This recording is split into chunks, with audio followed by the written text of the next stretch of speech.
बघा 1 ते 100 पर्यंत एकूण किती चौरस संख्या आहेत, एकूण किती चौरस संख्या आहेत. आता इथं लक्षात घ्या, आपण वेगवेगळ्या संख्या बघितल्या, मूळ संख्या बघितल्या, जोडमूळ संख्या बघितल्या, संयुक्त संख्या बघितल्या, त्रिकोणी संख्या बघितल्या, चौरस संख्या बघितल्या. आता चौरस संख्या, हे जे चौरस संख्या आहे, काय आहे चौरस संख्या. चौरस संख्या म्हणजेच काय असतं, तर चौरस संख्या त्यालाच आपण वर्ग संख्या सुद्धा म्हणतो बरं का. काय म्हणतो, वर्ग संख्या म्हणतो, वर्ग संख्या. मग आता काय विचारलंय की 1 ते 100 पर्यंतच्या एकूण वर्ग संख्या आपल्याला माहित आहे. एक बघा, 1 चा वर्ग 1 येतो, 2 चा वर्ग 4 येतो, 3 चा वर्ग 9 येतो, 4 चा वर्ग 16, 5 चा वर्ग 25, 6 चा वर्ग 36 आहे, 7 चा वर्ग 49, 8 चा वर्ग 64 आहे, 9 चा वर्ग 81 आणि 10 चा वर्ग 100 आहे आणि 11 चा वर्ग 121 आहे. बघा आता 121 ही जी संख्या आहे, ही चौरस संख्या, ही कुठं आले, 1 ते 100 मध्ये येते का, येत नाही. मग ही 1 ते 100च्या बाहेर जाते, म्हणून ही पकडायची नाही. 11वी संख्या पकडायची का, पकडायची नाही. मग शेवटचा अंक किती आला, 10. म्हणजेच या ठिकाणी एकूण चौरस संख्या किती आहेत, 10 असणार आहेत. बघा 10, बरोबर बरोबर. आता ही चौरस संख्या आहे, याच्यानंतर तुम्हाला याच्यावरचाच आधारित त्रिकोणी संख्येवरचा प्रश्न विचारला जाऊ शकतो, बरोबर. एकूण त्रिकोणी संख्या किती, 1 ते 100 मध्ये एकूण त्रिकोणी संख्या 13 आहे. किती आहेत, 13 संख्या आहेत. त्या कोणत्या आहेत, काय आहे ते आपल्याला माहित आहे, बरोबर. तर अशा प्रकारे या संख्यावर प्रश्न विचारला जाऊ शकतो. त्यानंतर मूळ संख्या आहेत, मूळ संख्याची बेरीज, कसे कसे प्रश्न विचारले जाऊ शकतात हे आपण याच्यामध्ये पाहणार आहोत. याच्या पुढचा प्रश्न काय आहे बघा, बघा 9 4 0 3 5, बघा 9 4 0 3 5 हे अंक एकदाच वापरून अशी लहानात लहान संख्या तयार करा की जिला 3 ने निशेष भाग जाईल. 3 ने असेल बर का, 3 ने निशेष भाग जाईल. आता काय करायचं बघा, लहानात लहान संख्या जर बघितली तर सगळ्यात अगोदर आपण 3 अंक लिहितो, त्याच्यानंतर 0 लिहितो, त्याच्यानंतर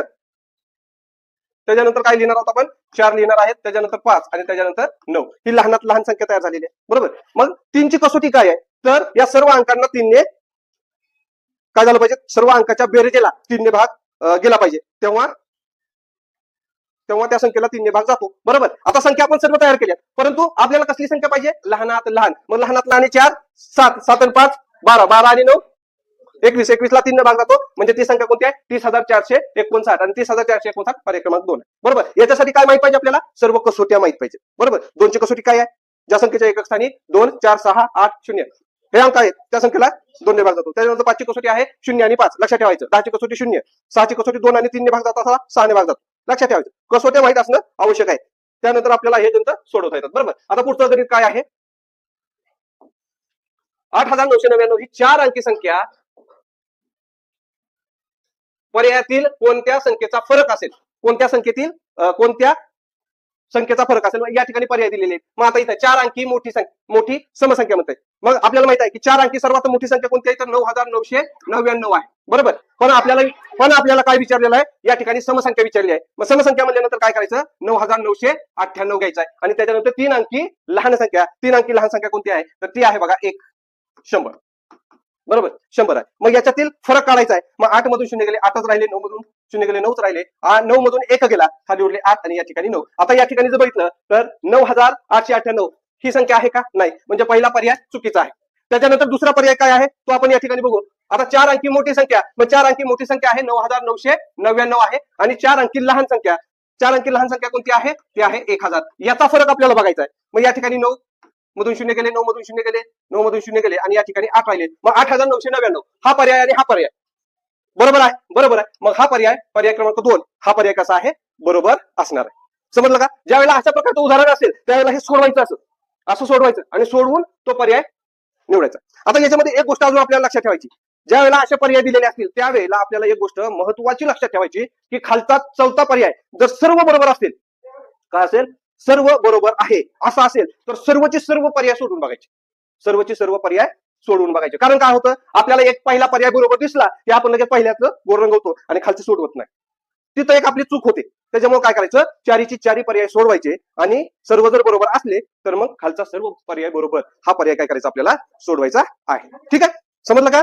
आता याच्यामध्ये 8,999 ही आपण संख्या घेतली, पण त्या ठिकाणी दुसरी संख्या सुद्धा येऊ शकते आणि दुसऱ्या संख्येवरून सुद्धा अशा प्रकारचं गणित तयार करून तुम्हाला देऊ शकतात. ठीक आहे, म्हणजे याचं जे स्ट्रक्चर आहे हे कसं सोडवायचं हे आपल्याला क्लिअर झालं. याच्यानंतर पुढचं बघू.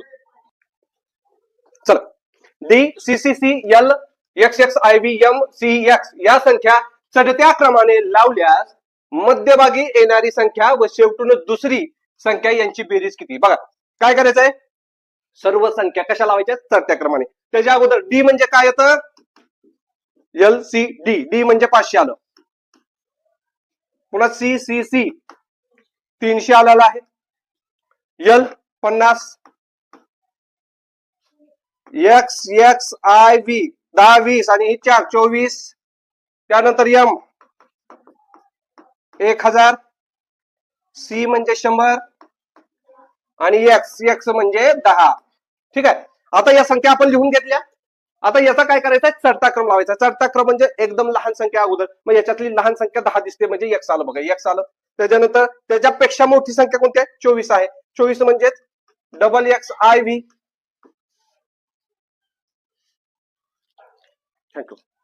आय व्ही झालं. त्याच्यानंतर तिसरी जी संख्या आहे ती कोणती आहे बघा, ती आहे 100 म्हणजे सी आहे. त्याच्यानंतर त्याच्या पुढची संख्या आहे, सॉरी त्याच्यानंतर एल आहे. एल झाल्यानंतर पुढचं आहे सी. त्याच्यानंतर सी झालं, 50 झालं. त्याच्यानंतर 300 म्हणजे ट्रिपल सी.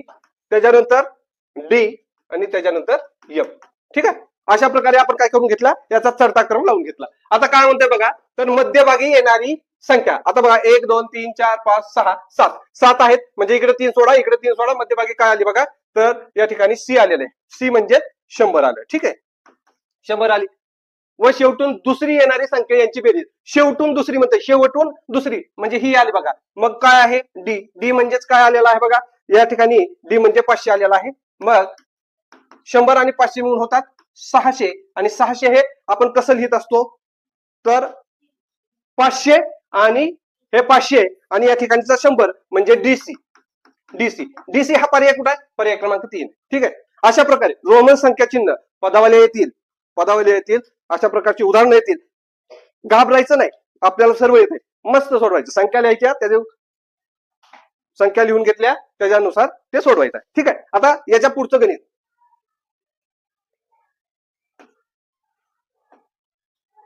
1 ते 100 मधील 2 अंकी जोडमूळ संख्येतील सर्वात मोठ्या जोडमूळ संख्येच्या जोडीची बेरीज किती. आता बघा, जोडमूळ संख्या एकूण जोड्या किती आहेत, 8 जोड्या आहेत.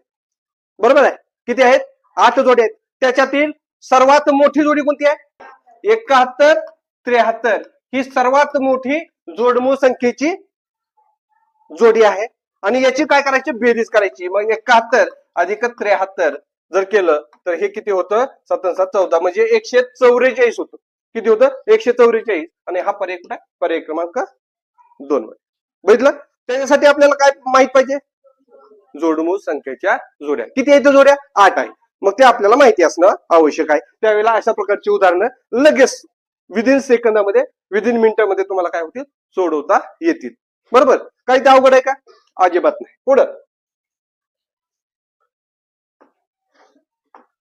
काय, एक्स ही विषम संख्या आहे तर पर्यायातील कोणती संख्या सम आहे. आता आपल्याला विषम संख्या दिलेली आहे आणि समसंख्या काढायची आहे. मग एक्स, समजा एक्स ही विषम संख्या आहे, मग विषम संख्या आपल्याला माहित आहे की नाही, कोणती आहेत, 1 3 5 7 9 आहे की नाही.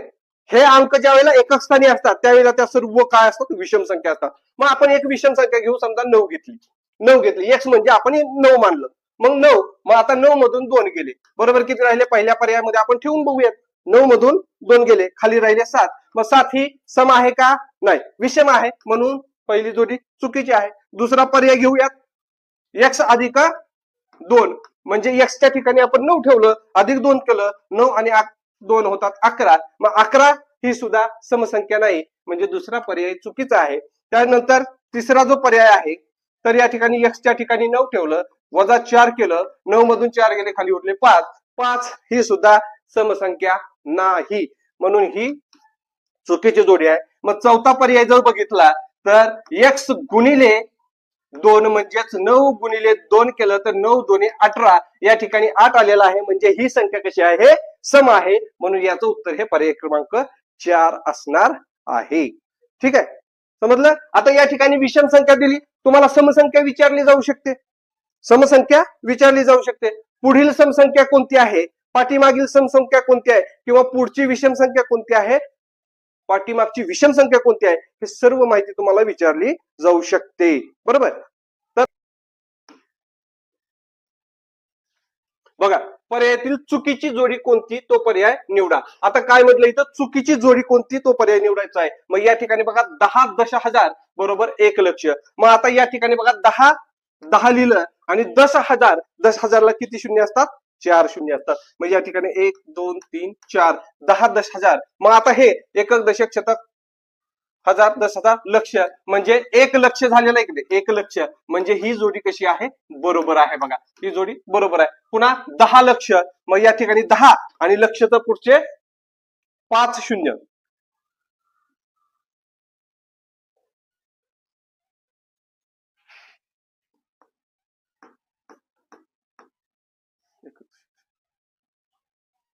हे झालंय दशलक्ष. बरोबर, दशलक्ष झालं. मग दशलक्ष म्हणजे किती आहे, 1 दशलक्ष. मग या ठिकाणी बघा एकक दशक शतक हजार 10,000 लक्ष आणि दशलक्ष. मग 1 दशलक्ष झालं, म्हणजे हे सुद्धा उत्तर पर्याय बरोबर आहे. त्याच्यानंतर 10 शतक आहे. मग 10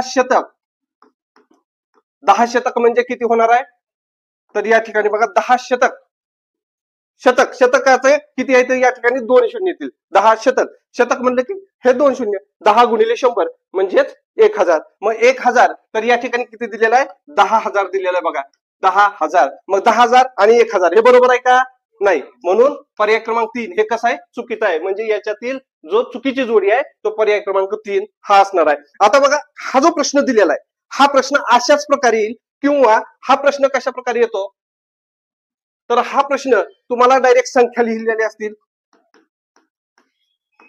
आणि या ठिकाणी 10,000 अशा प्रकारे सुद्धा जोड्या दिलेल्या असू शकतात. बरोबर, दिलेल्या असू शकतात. त्यावेळेला आपल्याला काय करायचंय, ते संख्या पाहून त्या जोड्या योग्य ठरवायचे. ठीक आहे, समजलं का. असं असेल किंवा असं दिलेलं असेल, किंवा अशाच प्रकारे काय केलेलं असेल, 10,000 अधिक 5,000 अधिक 7,000 अशा प्रकारे अक्षरे देऊन त्याचा काय केलेले असेल, बेरीज विचारलेली असेल, तर अशा प्रकारचे प्रश्न याच्यावरती येऊ शकतात.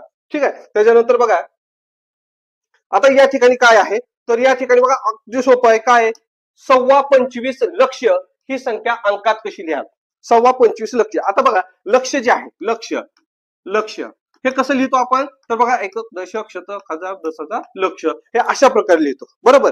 आता याचे जर पाव भाग, अर्धा भाग, पाऊण भाग जर करायचं झालं, आता या ठिकाणी 1.25 म्हणजे किती, तर 1 आणि पाव भाग. बरोबर. मग याचा पाव भाग म्हणजे किती असतो, तो असतो 25,000. किती असतो, 25,000 असतो. बरोबर. आणि या ठिकाणी काय म्हणलं, 25.25. मग अगोदर काय करायचं, हे 25 लिहायचं. बरोबर. आणि त्याच्यानंतर काय लिहायचं, हे 25,000. हे 25,000. बरोबर. म्हणजे 25 लक्ष हे कसं येईल, एकक दशक शतक हजार 10,000 लक्ष दशलक्ष, म्हणजे 25 लक्ष म्हणजे 25 लक्ष आणि 25,000 अशा प्रकारे येणार आहे. मग 25 लक्ष आणि 25,000 पर्याय कुठे आहे बघा, तर पर्याय क्रमांक 2 हा आहे. बरोबर. आता या ठिकाणी काय असू शकतं, काही वेळेला अशा प्रकारे संख्या ही आपल्याला प्रश्नामध्ये दिलेली असू शकते, आणि अंकी लेखन कसं करायचं हे सुद्धा या ठिकाणी असू शकतं. बरोबर. प्रश्नाची फक्त रचना बदललेली असते, प्रश्न एकसारखेच आहेत. बरोबर, प्रश्न एकसारखेच आहेत. आता इथं तुम्ही म्हणतात 25,000च पेपरला येईल का, नाही, येणार नाही. मग 25,500च्या ऐवजी 17,500, बरोबर, 25,500, 72 लक्ष असं सुद्धा येऊ शकतं. म्हणजे संख्या बदल होणार आहे. बरोबर, संख्या बदल होणार आहे, आणि ते उदाहरण तुम्हाला येऊ शकतात. मग अशा प्रकारचं जे स्ट्रक्चर आहे हे आपल्याला माहिती असलं पाहिजे. संख्या वाचन आपल्याला करता आलं पाहिजे, त्यावेळेला अशा प्रकारचे प्रश्न आपल्याला सोडवता येतात. ठीक आहे. त्याच्यानंतर बघा आता या ठिकाणी अगदी सोपं आहे. काय आहे, 45 स्टार 34 स्टार या संख्येतील स्टारच्या जागी समान अंक असून त्यांच्या स्थानिक किमतीतील फरक 8,991 आहे, तर जागचा अंक कोणता? आता स्टारच्या जागचा अंक कोणता? एक लक्षात ठेवायचं, एक शॉर्ट ट्रिक किंवा शॉर्ट पद्धत काय आहे, या ठिकाणी बघायचं कोणता अंक दिलेला आहे? 8. बरोबर, 8. मग 8च्या पुढचा अंक कधी घ्यायचा? इथं 6 दिलेला असेल संख्येमध्ये, बरोबर, इथं 6,994 असू शकतं, बरोबर. मग अशा वेळेला काय करायचं? आता या ठिकाणी हा पूर्ण अंक होण्यासाठी कितीचा फरक आहे? 100 मधून 91 गेले, कितीचा फरक आहे? 9चा. म्हणजे या ठिकाणी काय असणार आहे बघा, तर 9 असणार आहे, 9 असणार आहे. आता या ठिकाणी 9, या ठिकाणी 9. मग या 9चा जर फरक बघितला किंवा या 9ची स्थानिक किंमत जर बघितली तर ही किती येते? 9,000 येते आणि हे येते 9. मग याच्यातील फरक म्हणला की वजाबाकी असते. 10 मधून 9 गेला, 1 राहिला, तर 9,900 आणि या ठिकाणी 8 म्हणजे 8,991. मग 8,991 कोणता पर्याय ठेवल्यानंतर आला? तर 9 हा पर्याय ठेवल्यानंतर आला. शक्यतो लक्षात ठेवायचं की ज्या अंकापासून संख्या सुरू झालेली आहे त्या अंकाच्या जर सारखा अंक असेल, सारखं चिन्ह असेल आणि त्या जागी समान अंक असेल तर काय होईल? जो अंक दिलाय त्याच्या पुढचा अंक किंवा शेवटच्या अंकातील पूर्ण शतकामध्ये, पूर्ण दशकामध्ये तो अंक काय करायचे? ती संख्या पूर्ण दशकातून वजा करायची, पूर्ण शतकातून वजा करायची, जो फरक असेल तो इथं असेल. बरोबर, समजलं? आता पुढचं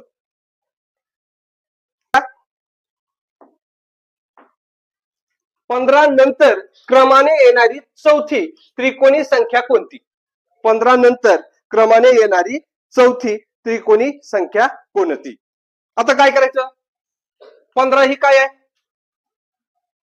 15 ही त्रिकोणी संख्या आहे. मग 15चा पाया काढून घेऊ. 15 दोन्ही 30. 30 पेक्षा लहान वर्गसंख्या आहे 25. बरोबर, मग 25चा काय आहे? 5 येतो. बरोबर, आता 5 तर कितवी म्हणताय? याच्यानंतर येणारी चौथी. मग 5 अधिक 4 बरोबर काय झाले? 9. मग 9 पाया असणारी त्रिकोणी संख्या काढायची म्हणलं तर 9 गुणिले 10/2 केलं. बे बे बे पंचे 10, 9 5 45, 9 5 45 आलं. मग 45 हा पर्याय आहे का? आहे, पर्याय क्रमांक 3. ठीक आहे. अगोदर काय केलं? दिलेल्या संख्येचा पाया काढून घेतला, त्याच्यामध्ये परत 4 ऍड केलं आणि त्या 4 ऍड केल्यानंतर त्याचा पाया आपल्याला मिळाला आणि त्या पायावरून आपण संख्या काढून घेतलेली आहे. ठीक आहे. अशा प्रकारे उदाहरण हे त्रिकोणी संख्येवर येतं. काही वेळेला पाया दिलेला असतो आणि पाया देऊन त्या पायाची त्रिकोणी संख्या कोणती आहे असा प्रकारचा प्रश्न विचारला जाऊ शकतो. या ठिकाणी त्रिकोणी संख्या दिलेली आहे आणि त्याचा पाया विचारला जाऊ शकतो. त्रिकोणी संख्या देऊन त्याच्या पुढची त्रिकोणी संख्या कोणती आहे हे सुद्धा विचारलं जाऊ शकतं. ठीक आहे. तर अशा प्रकारे या उदाहरणाचं स्ट्रक्चर असणार आहे. त्याच्यानंतर पुढं काय आहे बघा,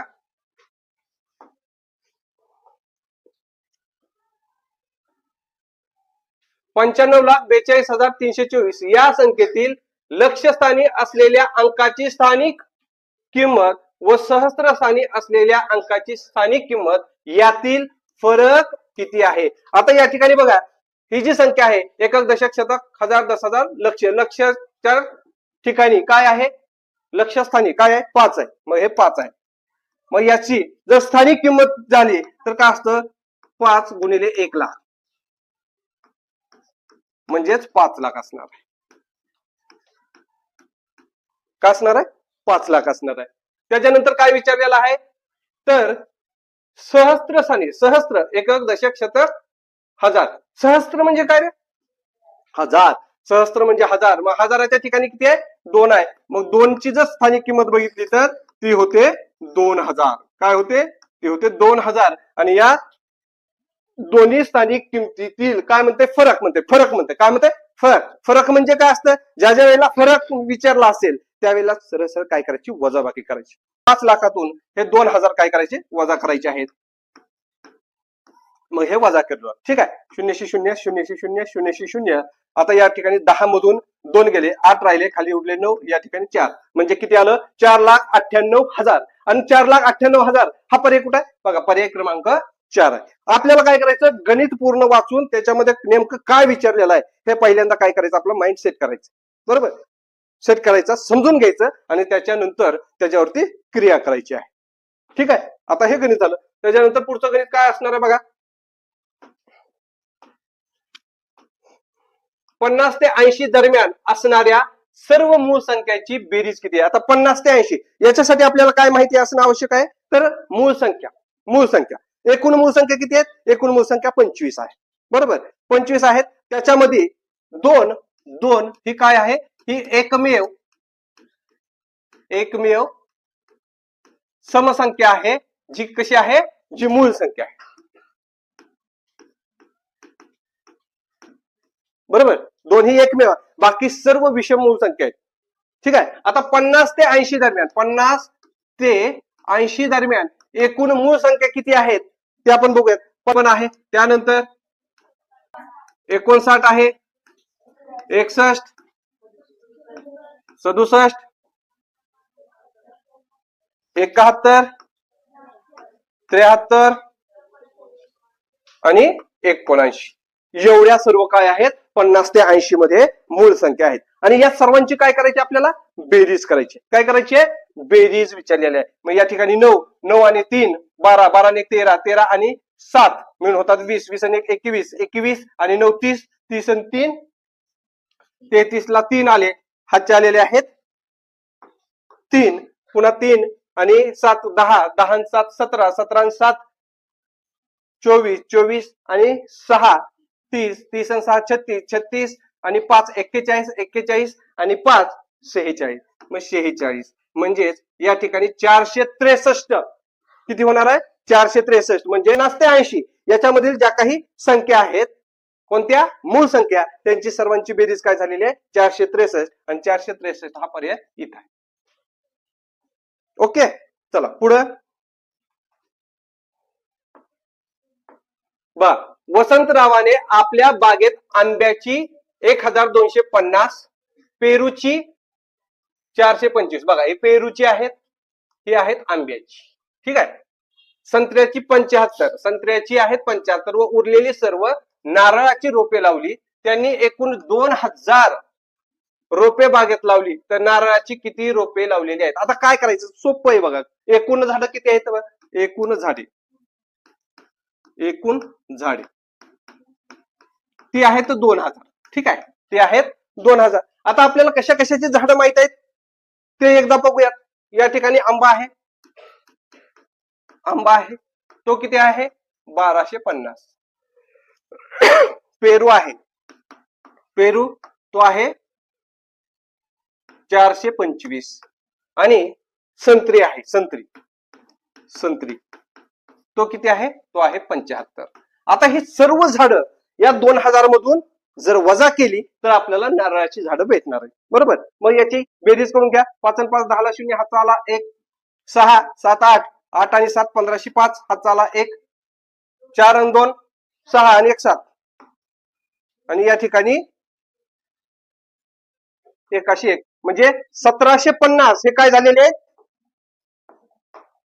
ही सर्व झाडं मिळून 1750 झाली. मग एकूण झाडं 2000, याच्यामधून 1750 झाडं वजा करा, म्हणजे आपल्याला राहिलेली जी झाडं आहेत ती कशाची असणार आहेत, नारळाची रोपं असणार आहेत. मग बघा, 0तून 0 गेले 0, 10 मधून 5 गेले 5, 9 मधून 7 गेले 2 आणि 0 0 म्हणजे 250 झाडं ही कशाची असणार आहेत, नारळाची असणार आहेत. मग 250 हा पर्याय कुठे आहे, तर पर्याय क्रमांक 3 या ठिकाणी आहे. 25 दशकातून 50 एकक वजा करून त्यात किती दशक मिळविले असता उत्तर 5 शतक येईल. बघा, 25 दशक म्हणजे किती होतं, 250 झालं. 50 एकक म्हणजेच 50. ठीक आहे, वजा करायचे, वजा केले, खाली उरले 200. त्यात किती दशक मिळविले असता उत्तर 5 शतक येईल. आता हे 200 आलेलं आहे, या ठिकाणी 5 शतक म्हणजे किती आलं, 500 आलेलं आहे. किती आलेला आहे, 500 आलेला आहे. या 500 मधून हे 200 काय करायचे, वजा करायचे. बघा, 0 0 0 0 3 म्हणजे या ठिकाणी काय आलेलं आहे, 300 आलेला आहे. मग 300 म्हणजेच किती दशक येईल? 300 म्हणजे तर या ठिकाणी हा 10 केला, हे गेलं हे गेलं, म्हणजे 30 दशक येईल. काय येईल? 30 दशक. आणि 30 दशक हा पर्याय कुठे आहे? तर हा पर्याय क्रमांक 3 या ठिकाणी आहे. ठीक आहे, चला पुढं बघा. एका संख्येला 15 ने गुणण्याऐवजी 12 ने गुणले असता गुणाकार 36 ने कमी होतो, तर ती संख्या कोणती? अशा प्रकारचं उदाहरण दिलं, गुणत बसायचं नाही. गुणत बसायचं नाही. काय करायचं? या ठिकाणी बघा, संख्येला कितीने गुणायचं होतं? 15 ने गुणायचं होतं. गुणलं किती? 12 ने गुणलं. म्हणजे कितीचा फरक पडला? 15 मधून 12 गेले, खाली उरले 3. बरोबर.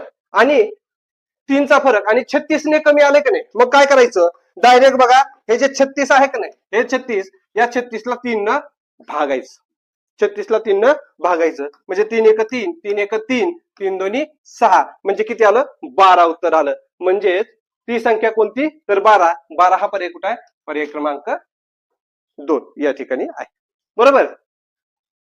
काय होतं? आता ही जी आहे स्पर्धा परीक्षा आहे, आणि स्पर्धा परीक्षेमध्ये आपल्याला 15 ने गुणायचं, पुन्हा 12 ने गुणायचं, त्यातला फरक काढायचा, करण्याची काही गरज नाही. अशा प्रकारे सांगितलं, करून घ्यायचं. ठीक आहे, पुढचं.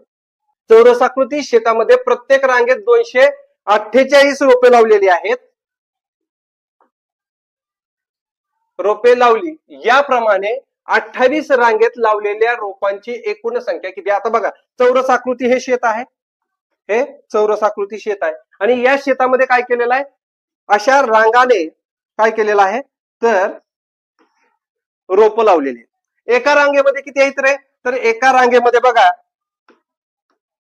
248 रोप आहेत. बरोबर. तर याप्रमाणे एकूण रांगा ज्या आहेत, या टोटल रांगा किती आहेत? 28 रांगा आहेत. म्हणजे प्रत्येक रांगेत 248, तर 28 रांगामध्ये एकूण किती रोप आहेत? मग काय करावं लागेल? डायरेक्ट 28 ने गुणावं लागेल.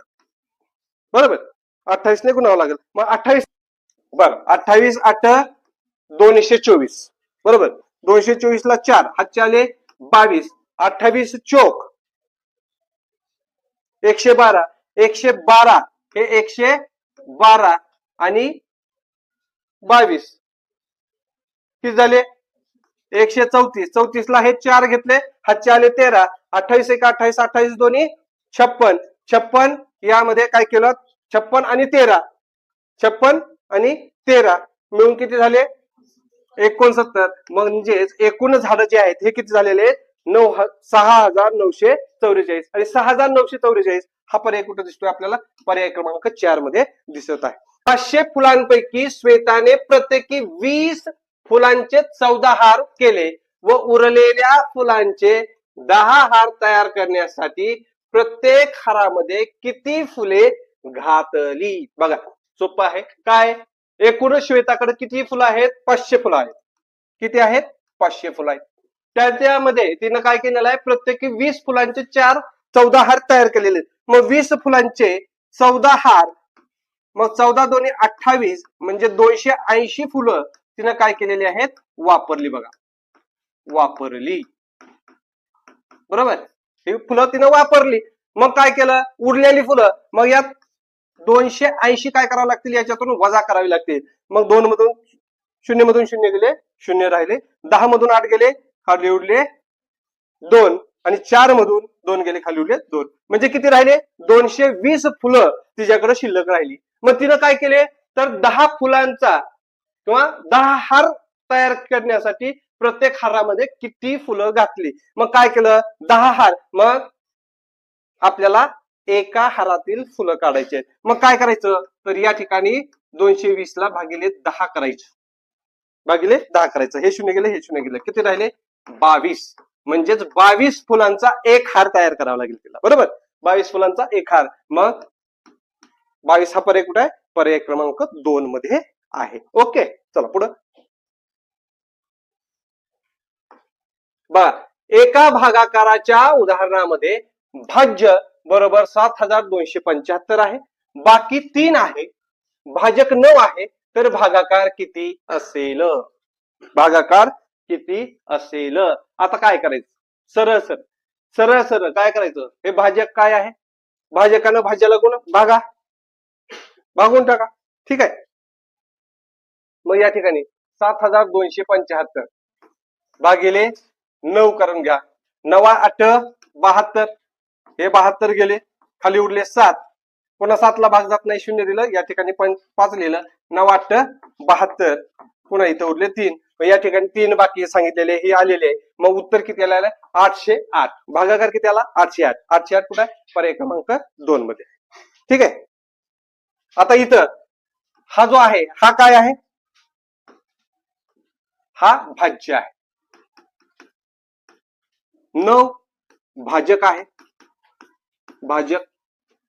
808 हा भागाकार, भागाकार, आणि 3 ही बाकी आहे, बाकी. ह्या गोष्टी आपल्याला माहित पाहिजे. ठीक आहे. म्हणजे अशा प्रकारचे जर उदाहरण आले तर ते आपल्याला सोडवता येतात. ठीक आहे. याच्या पुढं पदावली, एकदम सोपं. पदावलीमध्ये सगळ्यात अगोदर कंस बघा आहे का, कंस नाही. त्याच्यानंतर चाचीचे, चाचीचे म्हणजे 90चा 102 भाग चा 102, तसला अगोदर सोडवा. बरोबर. त्याच्यानंतर भागाकार आणि गुणाकार बघायचा. मग याच्यामध्ये भागाकार गुणाकार आहे का, गुणाकार आहे, इथं आहे, इथं आहे. बरोबर. मग सगळ्यात अगोदर काय करायचा, गुणाकार सोडून घ्यायचा. काय सोडून घ्यायचा, गुणाकार. 9 8 72 आलेला आहे, वजा 32 अधिक 10 चोक 40. पुन्हा 72 मधून 32 गेले, खाली उरले 40 अधिक 40, बरोबर किती झाले, 80. 80 हा पर्याय कुठे आहे, पर्याय क्रमांक 3 घ्यायचा. पुन्हा चाचीचे. त्याच्यानंतर काय करायचं आपल्याला, तर त्याच्यामध्ये गुणाकार भागाकार क्रिया बघायची. जी अगोदर क्रिया येईल ती क्रिया अगोदर सोडवायची, त्याच्यानंतर बेरीज आणि वजाबाकी. अशा क्रमाने आपल्याला काय करायचे, पदावली ही सोडवायची आहे. ठीक आहे. याच्या पुढचं बघा. चला बघा आता, पर्यायातील कोणत्या पदावलीचे उत्तर चुकीचे आहे. ठीक आहे. सी म्हणजे सी म्हणजे 100 आलेला आहे. त्यानंतर एल म्हणजे 50 आणि एल एक्स डबल आय म्हणजे 62 झालं. 100 मधून 62 गेले, खाली किती उरलेले आहेत, खाली उरलेले 38 उरलं. मग या ठिकाणी 38 आहे का नाही, म्हणून हा पर्याय कसा आहे, चुकीचा आहे. या ठिकाणी पहिलाच पर्याय चुकीचा आहे, त्याच्यामुळे बाकीचे बघण्याची गरज नाही. या ठिकाणी खाली सर्व पर्याय बरोबर आहेत असं आहे का, नाही, त्याच्यामुळे बाकीचे पर्याय बघण्याची गरज नाही. परंतु एक अजून बघा, अशा प्रकारे पदावल्या दिलेल्या असतील आणि याच्या खाली पर्याय दिलेले असतील. पर्याय क्रमांक 1 व 3 बरोबर, पर्याय क्रमांक 2 व 4 बरोबर आहे, पर्याय क्रमांक 1 बरोबर, पर्याय क्रमांक 4 2 1 बरोबर. अशा प्रकारे ज्या वेळेला पर्याय दिलेले असतील त्यावेळेला मात्र आपल्याला हे चारीची चारी पर्याय सोडून बघावे लागतील. ठीक आहे. कधी बघायचे, एक तर सर्व बरोबर आहेत असं म्हणल्यावर, किंवा ज्या वेळेला अशा प्रकारे पदावल्या देऊन खाली पर्याय 4 दिलेले असतील, बरोबर, त्यावेळेला सर्व पाहावे लागणार आहेत. याच्यानंतर याच्या पुढचं काय आहे ते पाहूयात. 36च्या एकूण विभाजकांची संख्या ही 24च्या एकूण विभाजकांच्या संख्येपेक्षा कितीने जास्त आहे. आता या ठिकाणी आपल्याला 36 या संख्येचे विभाजक काढायचे आहेत. मग 36ला कशा कशाने भाग जातो, एक हा कोणत्याही संख्येचा एक हा विभाजक असतोच असतो. ठीक आहे. आणि हा सर्वात लहान विभाजक असतो. दुसरं, तीच संख्या ही त्या संख्येचा सर्वात मोठा विभाजक असतो. ठीक आहे. 1 ने भाग जातो, त्यानंतर 2 ने जातो, 3 ने जातो, त्यानंतर 4 ने जातो, 5 ने जात नाही, 6 चोक 24, मग 6 ने जातो, त्यानंतर 9 त्रिक 27, 9 चोक 36, 9 ने जातो, त्याच्यानंतर 12 ने जातो, 8 1 18 दोन्ही 36 आणि या ठिकाणी 36. ठीक आहे. कोणता राहिला का बघा, 2 ने गेला, 3 ने गेला, 4 ने गेला, 8 8 1 16 त्रिक 24, 8 चोक 32, 8 ने जात नाही, 9 9 चोक 36, 12 9 चोक 36, 6 6 36, 12 त्रिक 36, 18 दोन्ही 36, 36 1 36, हे झाले 36 चे. ठीक आहे. आता दुसरं काय करायचं आपल्याला, तर दुसरं 24 या संख्येचे विभाजक काढायचे. 24 मग 1 आला, त्याच्यानंतर 2 ने भाग जातो बघा, 2, त्याच्यानंतर 3 ने जातो, 4 25 4 सक्क 24, 4 ने जातो, 6 ने जातो, त्यानंतर 5 ने जात नाही, 7 ने जातो का नाही, 8 8 त्रिक 24 बरोबर, पुन्हा 12 दोन्ही 24 आणि 24 एक 24, हे झाले विभाजक दोन्हीचे. ठीक आहे. आता या ठिकाणी आपल्याला बघायचं आहे, काय बघायचंय तर या ठिकाणी हे बघायचंय की या विभाजकाची संख्या आपल्याला माहिती, हा एक गेला, हा एक गेला, एक ही गेला, ही गेला, ही हा गेला, हा गेला, किती ने रे 36 चे एक विभाजक जास्त आहे कशापेक्षा 24 पेक्षा. आणि आपल्याला काय विचारलंय 24च्या एकूण विभाजकांच्या संख्येपेक्षा कितीने जास्त आहे. मग कितीने जास्त आहे, 1 ने जास्त आहे. मग 1 ने जास्त कुठं आहे तर हा पर्याय क्रमांक 1. समजलं. याच्यानंतर पुढे पर्यायातील असत्य विधान कोणते, असत्य म्हणजे चुकीचं विधान कोणतं आहे ते आपल्याला बघायचं आहे. मग पर्याय बघा, मूळ संख्येने फक्त 2च विभाजक असतात. आता कोणतीही मूळ संख्या म्हणजे काय असते की ज्या संख्येला 1 आणि तीच संख्या या 2च संख्येनं भाग जातो तिला आपण मूळ संख्या म्हणतो. म्हणजे मूळ संख्येला 2च विभाजक असतात. हे कसं आहे, बरोबर आहे. ठीक आहे. दुसरं, 1 या संख्येचा कोणताही विभाजक नाही, कोणताही विभाजक नाही, हे बरोबर असणार आहे का,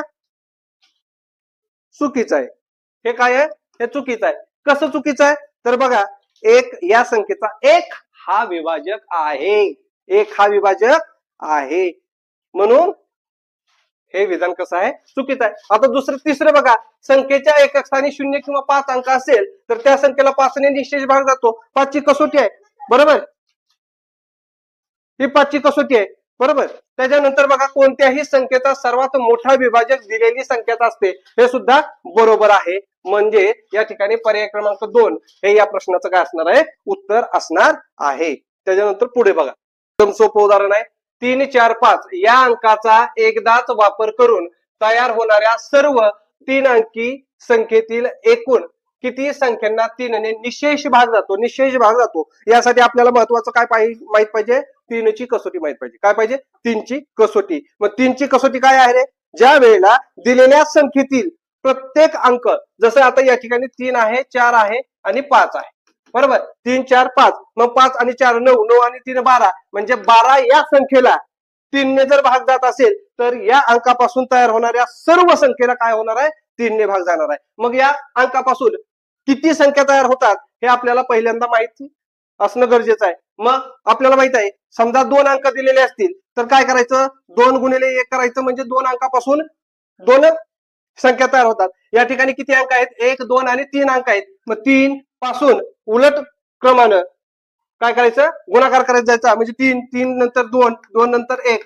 यांचा करायचा गुणाकार. मग 3 दोन्ही 6 6 1 6, म्हणजे याच्यापासून एकूण किती संख्या तयार होणार आहेत तर त्या 6 संख्या तयार होणार आहेत. मग आणि 6 ही संख्या 3 4 आणि 5 हे तिन्ही अंक वापरूनच तयार होणार आहेत. म्हणजे या तिन्ही अंकाची बेरीज काय असणार आहे, 12 असणार आहे. म्हणजे एकूण 3 ने निशेष भाग जाणाऱ्या या संख्या किती असतील, 6 असतील. आणि 6 पर्याय कुठे आहे बघा, पर्याय क्रमांक 2 या ठिकाणी आहे.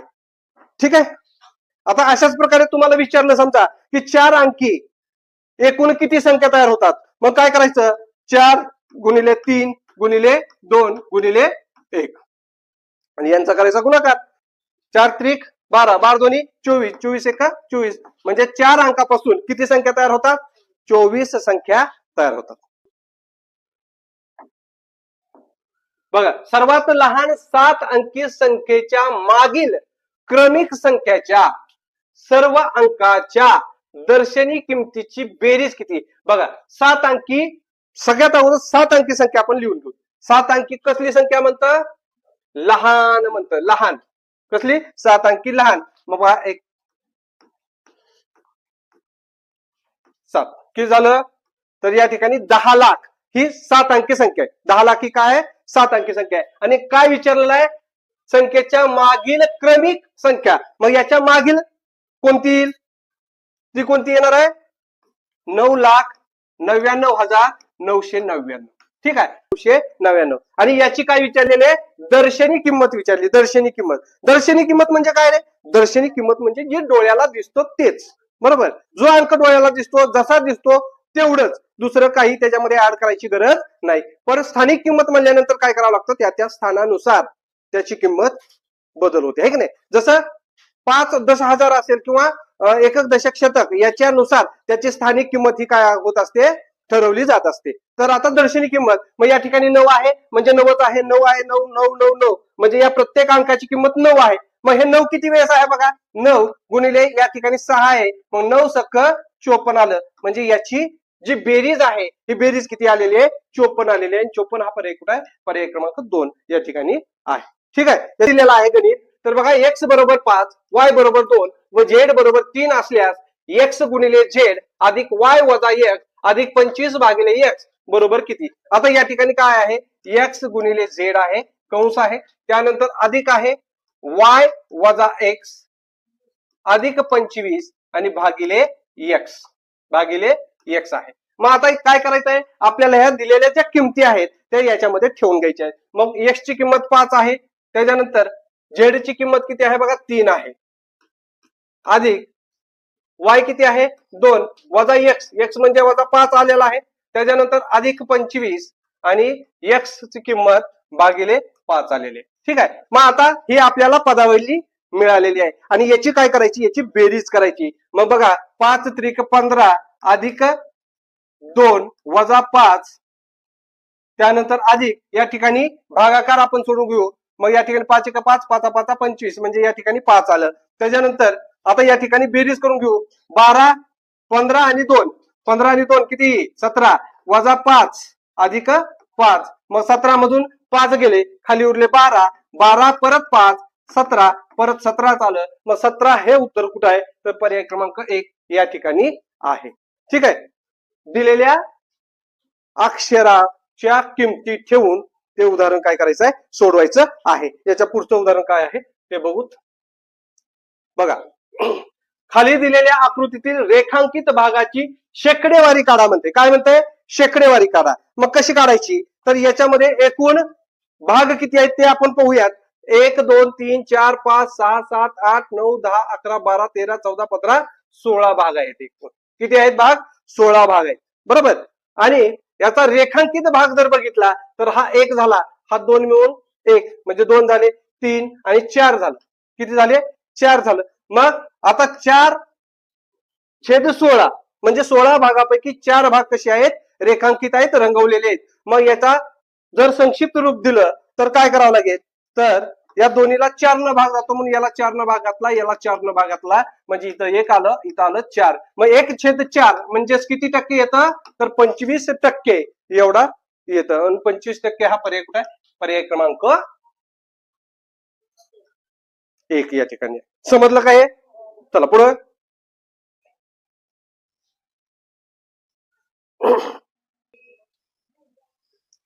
बघा इकडं आता काय करायचं, समजलं.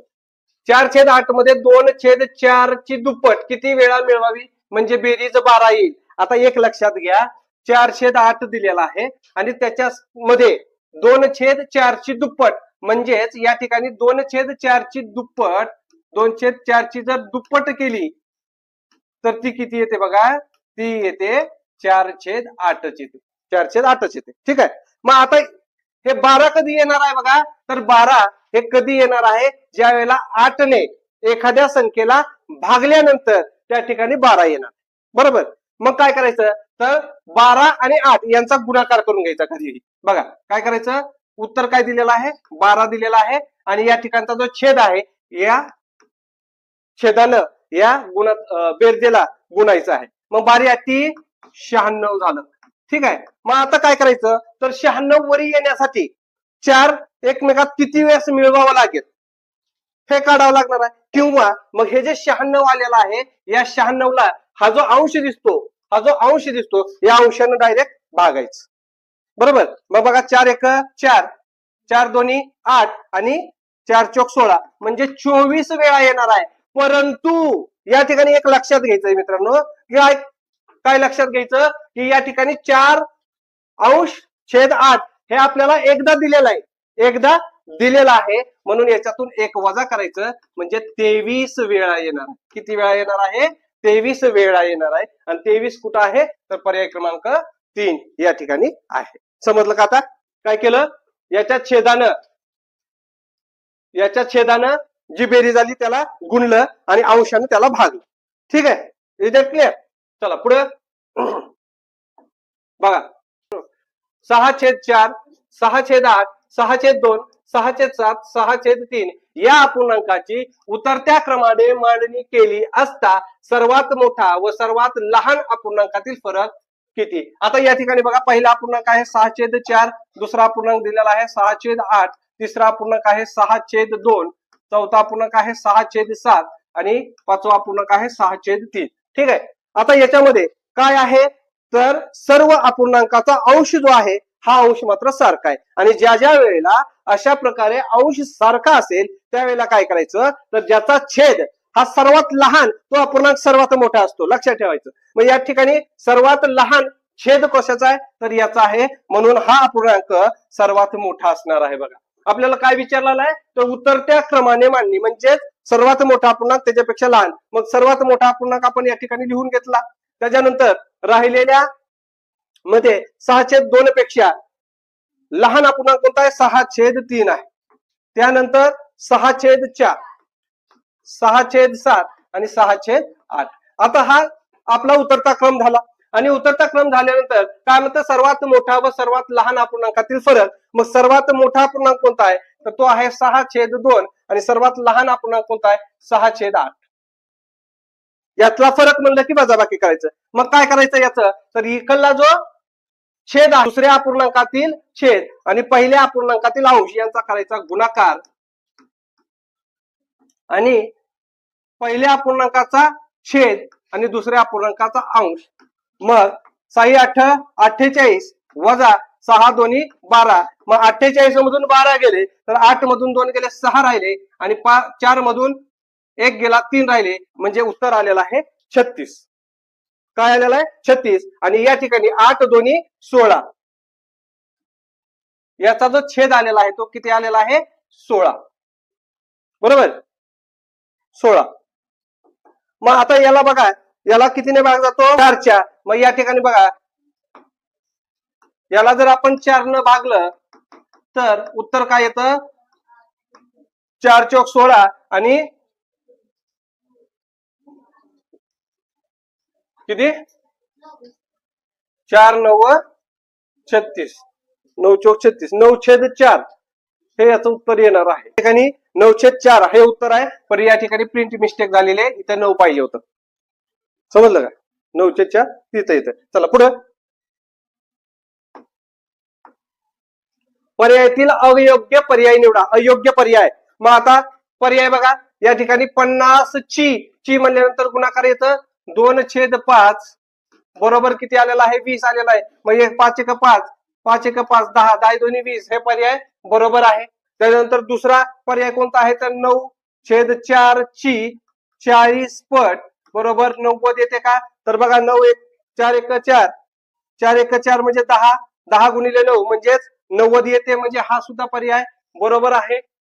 त्याच्यानंतर तिसरा पर्याय बघा 65 ची म्हणजे गुणाकार 4/13 बरोबर 9 आहे का बघा 13×5 13×13 13×5 65 बरोबर. पण या ठिकाणी चिन्ह कोणतं आहे मित्रांनो, या ठिकाणी गुणाकाराचं चिन्ह आहे आणि 5×4 बरोबर किती होतं 5×20 होतं, पण या ठिकाणी 9 दिलेला आहे, म्हणून तिसरा पर्याय हा कसा आहे अयोग्य आहे, चुकीचा आहे. चला पुढे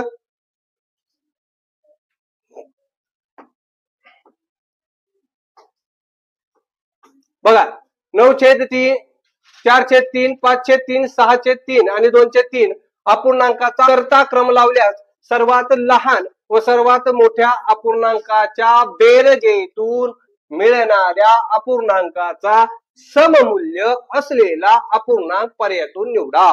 काय काय आहेत कंडिशन, काय काय आहेत बघा याच्यामध्ये. काय काय दिलेलं आहे तर दिलेले जे काही अपूर्णांक आहेत त्याचा काय करायचं आहे उतरता क्रम लावायचा आहे. मग या ठिकाणी अपूर्णांक लिहून घेऊ 9/3 4/3 5/3 6/3 आणि 2/3. आता याचा काय करायचं आहे आपल्याला उतरता क्रम लावायचा आहे. मग उतरता क्रम म्हणजे सर्वात मोठा अपूर्णांक. आता छेद सर्वांचा सारखा आहे, ज्याचा अंश मोठा तो अपूर्णांक मोठा असतो. मग या ठिकाणी 9/3 हा अपूर्णांक मोठा आहे, त्याच्यापेक्षा लहान अपूर्णांक कोणता आहे तर 6/3, याच्यापेक्षा लहान 5/3, याच्यापेक्षा लहान 4/3 आणि 2/3 अशा प्रकारे आपण उतरता क्रम लावलेला आहे. ठीक आहे. मग याच्यामध्ये पुन्हा काय म्हणतं, सर्वात लहान व सर्वात मोठ्या अपूर्णांकाची बेरीज म्हणतं. मग सर्वात लहान अपूर्णांक 9/3 हा सर्वात मोठा अपूर्णांक आणि 2/3 हा सर्वात लहान अपूर्णांक आहे, याची करायची बेरीज. मग 9 आणि 2 किती झाले 11/3 झाले. ओके, ही दुसरी कंडिशन आपण पूर्ण केलेली आहे. त्याच्यानंतर तिसरं काय म्हणतं बघा, तर मिळणारा अपूर्णांक त्याचा सममूल्य असलेला अपूर्णांक पर्यायातून निवडा. म्हणजे याच्यातील सममूल्य अपूर्णांक कोणता आहे मग 11/3 हाच अपूर्णांक आहे. म्हणून याचं उत्तर हे पर्याय क्रमांक. बघा, पर्यायातील कोणत्या अपूर्णांकाचे पूर्णांकयुक्त अपूर्णांकात रूपांतर करता येणार नाही, हा महत्वाचा प्रश्न आहे. कोणत्या अपूर्णांकाचा पूर्णांकयुक्त अपूर्णांकात रूपांतर करता येणार नाही? कोणत्या करता येणार नाही? तर एक गोष्ट लक्षात ठेवायची की ज्या अपूर्णांकाचा अंश मोठा असतो आणि छेद लहान असतो त्याच अपूर्णांकाचं फक्त पूर्णांकयुक्त अपूर्णांकात रूपांतर करता येतं. ज्याचा अंश हा छेदापेक्षा लहान आहे त्या अपूर्णांकाचा पूर्णांकयुक्त अपूर्णांकात रूपांतर करता येत नाही. मग या ठिकाणी बघितलं 13 हे 7 पेक्षा कसं आहे मोठा आहे, म्हणजे याचा करता येतो. 9 हे 12 पेक्षा लहान आहे, म्हणजे याचा आपल्याला पूर्णांकयुक्त अपूर्णांकात रूपांतर करता येणार नाही. ठीक आहे. याच्यानंतर याच्या पुढचं उदाहरण काय आहे ते आपण या ठिकाणी पाहूत. बघा, गुण्य व गुणकातील फरक 0 आहे तर पर्यायातील कोणता गुणाकार असू शकणार नाही. आता एक लक्षात घ्या, गुण्य आणि गुणक हे गुण्य आणि गुणक आहे याच्यामध्ये, बरोबर. याच्यातील फरक किती आहे 0 आहे. याचा अर्थ दोन्ही कसे आहेत रे सारखेच आहेत. दोन्ही कसे आहेत सारखेच आहेत. 4 मधून 4 गेले, किती राहिले 0, म्हणजे फरक किती आला 0 आला, म्हणजे दोन्ही सारखेच आहेत. तर याच्यातील गुणाकार कोणता असू शकणार नाही म्हणतं. याचाच अर्थ ज्यावेळेला गुण्य आणि गुणक सारखे असतील त्यावेळेला त्याचा काय असतो वर्ग असतो. मग 1 हा 1 चा वर्ग आहे, 169 हा 13 चा वर्ग आहे, 289 हा कशाचा वर्ग 17 चा वर्ग आहे. मात्र 2 हा कशाचाच वर्ग नाही. म्हणून या प्रश्नाचं उत्तर हे पर्याय क्रमांक 4 हे असणार आहे. चला, 1/1 अधिक 1/2 अधिक 1/3 अधिक 1/4 तर 1/11 याचं उत्तर किती आहे अशा प्रकारचा प्रश्न आहे. एकदम सोपा आहे. काय करायचं आपण पहिल्यांदा सोडून घेऊ. बघा, 2 आणि यांचा गुणाकार केला 1 अधिक बे दोन्ही बे 1 बे अधिक 1 3 दोन्ही 6. मग या ठिकाणी जर बघितलं तर याचा सोडवली बेरीज केली तर या ठिकाणी काय होईल 6 अधिक 2 आणि 6 दोन्ही 12 आलं, म्हणजे 8/12 जर केलं तर या ठिकाणी 4 न भाग जातो. याला किती न भाग जातो तर भागिले 4 करूयात, याला भागिले 4 करूयात, म्हणजे या ठिकाणी 4 दोन्ही 8 आणि 4 त्रिक 12 उत्तर आलेलं आहे 2/3. ठीक आहे. मग 2/3 या दोन्हीची काय केली बेरीज केली, उत्तर आलं 2/3. त्याच्यानंतर पुढचं जर बेरीज केली तर 2/3 अधिक 1/3 गुणिले 4 जर केलं, बरोबर. मग या ठिकाणी समान जर आपण छेद करून घेतला तर बघा या ठिकाणी 2 आणि 4 त्रिक 12 केलं, मग या ठिकाणी सुद्धा काय होईल याला 4 न गुणावं लागेल, बरोबर. म्हणजेच या ठिकाणी किती होणार आहे 4 दोन्ही 8 होणार आहे, अधिक 1/12 म्हणजे 9/12. मग 9/12 याला जर 3 न भागलं तर 3 त्रिक 9 3 चौक 12 म्हणजे 3/4 आलं. याचाच अर्थ जसजशी बेरीज करत जाऊ तसं काय होणार आहे तर पुढचा या ठिकाणी पुढचा जो छेद आहे गुणाकाराच्या रूपामध्ये लिहिलेला याच्यामधील पहिली संख्या हा अंश असणार आहे, दुसरी संख्या छेद असणार आहे. पुढे जर बेरीज केली तर पहिला अंश 4 येईल आणि दुसरा त्याचा छेद काय येणार आहे 5 येणार आहे. तसंच इथपर्यंत जर गेलं तर 11 अंश छेद 12 हे उत्तर या ठिकाणी येणार आहे. मग 11 अंश छेद 12 पर्याय कुठं आहे? तर पर्याय क्रमांक 3 या ठिकाणी आहे. ठीक, चला चला चला चला फटाफट फटाफट फट करायचंय. आता काय आहे इथं? 12.5 मीटर, 17.25 मीटर वजा किती म्हणजे 21.5 मीटर. आपल्याला 12.5 मीटर म्हणजे किती ते पहिल्यांदा लिहावं लागेल. बघा या ठिकाणी 12.5 मीटर म्हणतं, मग 12.5 मीटर म्हणजेच किती आलं? 12.50 येईल का? बरोबर, एका मीटर मध्ये 100 असतं. बरोबर, मग अर्धा मीटर मध्ये 50 आलं, मग 12.50 याला आपण मीटर मध्ये लिहू शकतो. ठीक आहे. त्याच्यानंतर काय म्हणतं? 17.25 मीटर. मग 17.25 मीटर म्हणजे किती आलं? तर 17.25 येईल का? 17.25 आलं. त्याच्यामध्ये किती मिळवायचे म्हणजे 21.5 मीटर म्हणतं. मग याची काय करून घेऊयात? पहिल्यांदा बेरीज करून घेऊ. ठीक आहे. मग या ठिकाणी 5 5 आणि 2 7, या ठिकाणी 7 आणि 2 9, 1 आणि 1 2 म्हणजे किती आलं? 2.35 मीटर आलं. बघा मित्रांनो, किती आलं? 2.35. आणि काय करायचं? मग हे जे 2.35 आहे हे 21.5 मीटर याच्यातून वजा करायचे. हे जे 2.35 आहे का नाही, या 2.35 मधून इथं किती दिलेले आहेत बघा? इथं दिलेलं आहे 21.5 मीटर. मग 21.5 मीटर म्हणजे 21.50 आलं. ठीक आहे.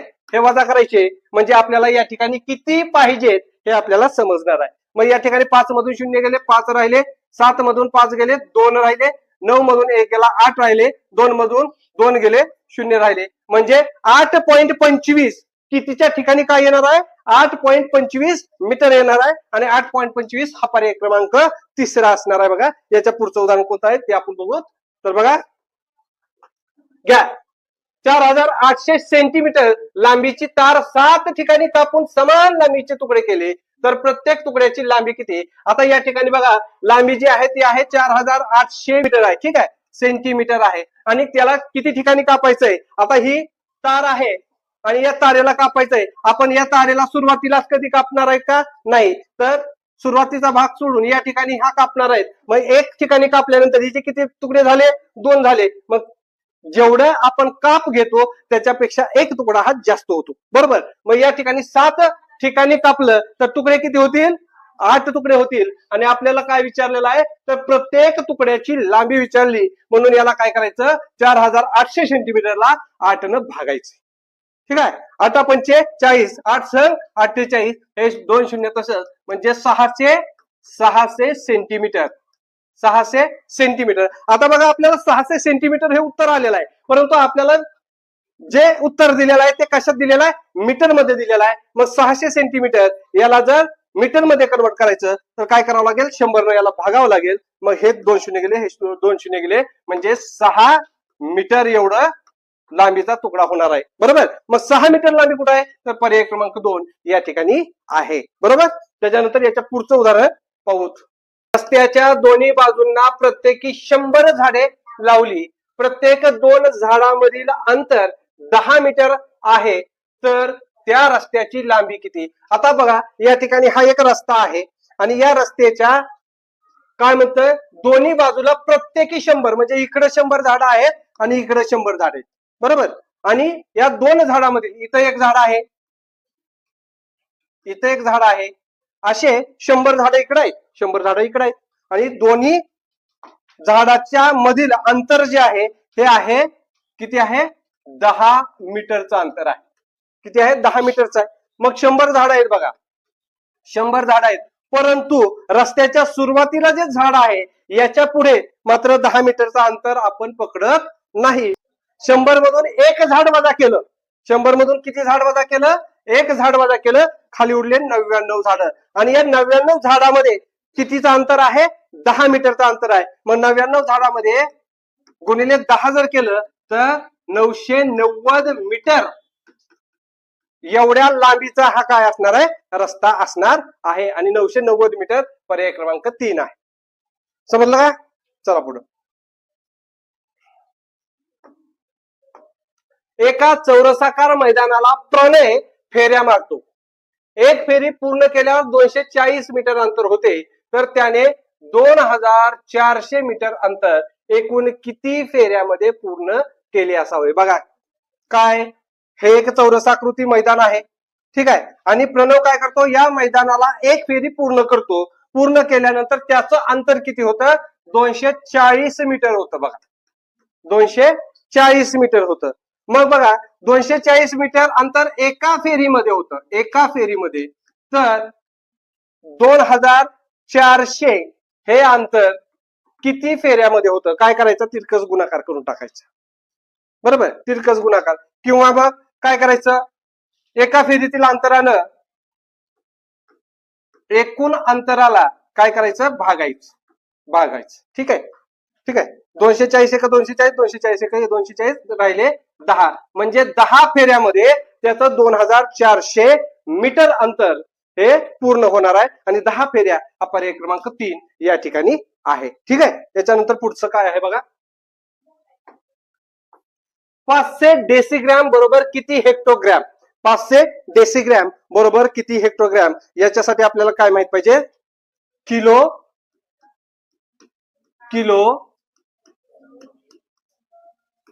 हेक्टो डेका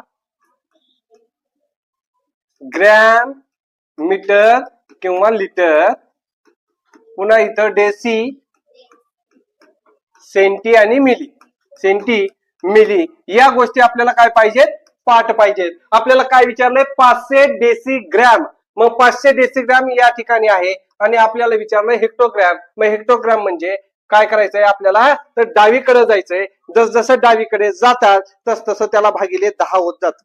ठीक आहे. मग या 500 ला या ठिकाणी बघा, या 500 ला भागिले 10 जर केलं तर इथं येतात 50 ग्रॅम येतात. बरोबर. त्याच्यानंतर डेकाला 50 ला परत 10 न भागलं तर या ठिकाणी 5 डेकाग्रॅम. बरोबर. त्याच्यानंतर हेक्टोग्रॅम म्हणतं, मग या ठिकाणी 0 किंवा या 5 ला जर 10 ने भागलं तर 0.5 अशा प्रकारे हेक्टोग्रॅम येणार आहे. आणि 0.5 हा पर्याय कुठे आहे, तर पर्याय क्रमांक 2 या ठिकाणी आहे. ठीक आहे. चला पुढे, हे झालं. त्याच्यानंतर पुढचं, एका डब्यात 15 किलोग्रॅम 500 ग्रॅम तांदूळ भरले तर 10 डब्यात किती तांदूळ मावतील. काय करायचं, 15.500 याला डायरेक्ट 10 न गुणायचं आहे. ठीक आहे. मग काय झालं, 15 आणि या ठिकाणी 5000 अशा प्रकारे आलं.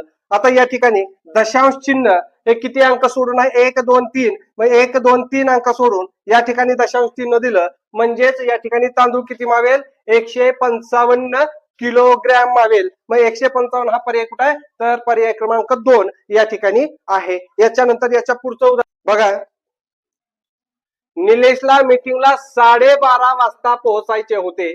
गाडी उशिरा आल्यामुळे 1.25 तास उशीर झाला तर तो मीटिंगला किती वाजता पोहोचेल. आता या ठिकाणी 12:30 म्हणजे 12:30 होतात. किती मिनिटं होतात, 12:30 म्हणजे 12:30 होतात. तर या ठिकाणी तो ऑफिसला उशिरा पोहोचला. किती उशिरा पोहोचला, तर 1.25 तास उशीर झाला. मग 1.25 तास म्हणजेच या ठिकाणी 12:30च्या ऐवजी तो 1.25 तास उशिरा निघाला. मग 1.25 तासला 1:15 तो काय झाला, पुढे गेला. बरोबर. मग या ठिकाणी जर बघितलं तर बघा, या ठिकाणी 5 3 आणि 1 4 आणि या ठिकाणी 13 म्हणजे 1:45 13 यालाच आपण 12 ताशी घड्याळामध्ये 1 या ठिकाणी 45 असं म्हणतो. बरोबर. मग 1:45 हा पर्याय कुठे आहे, तर पर्याय क्रमांक 2 या ठिकाणी आहे. बघा, मध्यान्नोत्तर 9 वाजता सुटलेली गाडी मध्यान्हपूर्व 11 वाजता पोहोचली तर गाडी पोहोचण्यासाठी एकूण किती तास वेळ लागला. आता हे शब्द जे आहेत हे महत्वाचे आहेत. बघा, मध्यान्नोत्तर म्हणजे काय, दुपारी 12च्या नंतर. मग 12च्या नंतर 9 वाजता म्हणजे किती वाजता, रात्रीचे 9. मध्यान्नोत्तर याचा अर्थ संध्याकाळी रात्री 9 वाजता गाडी सुटली. मग सकाळी 9 वाजेपर्यंत किती तास झाले, 12 तास झाले. बरोबर. आणि 9च्या पुढे 11 पर्यंत, 9 ते 11 पर्यंत किती तास झाले, 2 तास झाले. मग 12 आणि 2 मिळून किती तास झाले, 14 तास झाले. बघा, आणि 14 तास हा पर्याय कुठे आहे तर पर्याय क्रमांक 4 या ठिकाणी आहे. पुढचा प्रकार कसा आहे बघा आता कॅलेंडरवरचं गणित आहे. ठीक आहे कसं येतं बघूत आता. सुजलचा जन्म 18 ऑक्टोबर 2012 रोजी झाला. त्याच वर्षाची गांधी जयंती गुरुवारी असेल तर सुजलचा तिसरा वाढदिवस कोणत्या वारी येईल. बघा आता एक लक्षात घ्या आपल्याला प्रत्येक दिवस हा पाठ पाहिजे.